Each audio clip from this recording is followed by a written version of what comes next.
In today's video, I'm going to teach you can Notion calendar show different dates per view. Deversid. Open Notion and go straight to the database you want to work with. In this example, that's the Project Tasks page in the left sidebar. Click it to open the database. What we're doing here is creating separate calendar views inside the same Notion database, with each view using a different date property. That's the key workaround, because Notion can show different dates per view as long as each calendar view is configured separately. Once the database is open, go to the top left area of the database where your current view name appears.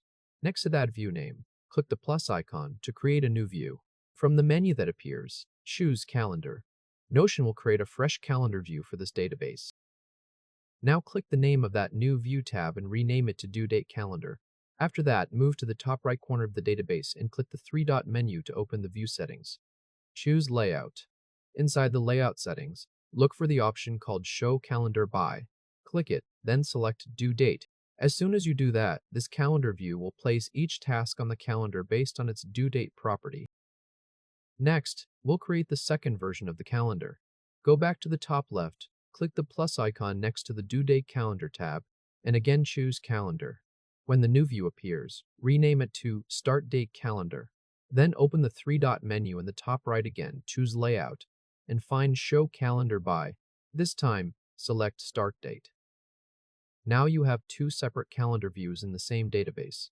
One is showing tasks based on due date, and the other is showing tasks based on start date.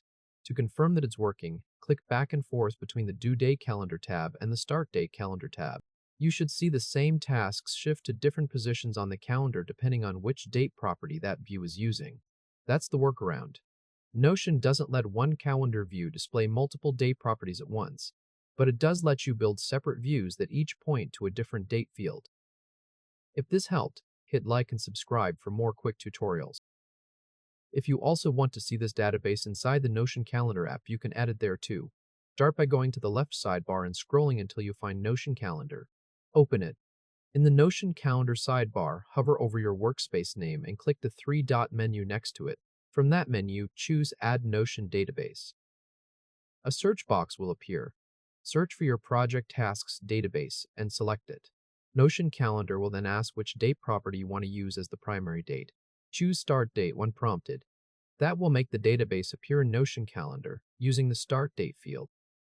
If you want to double-check or change the primary date property afterward, click the database name in the Notion Calendar sidebar to open its list panel. Then click the slider icon near the top of that panel. Look for the option to select Primary Properties.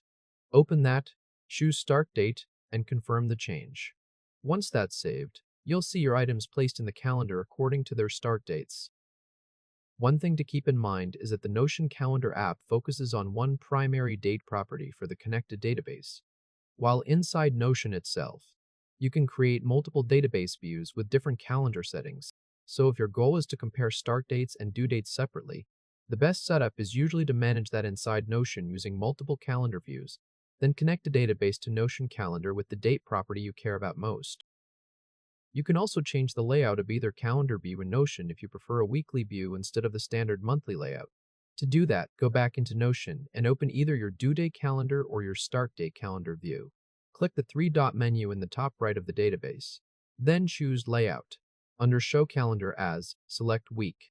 That will switch the calendar into a weekly layout while still using the date property assigned to that specific view.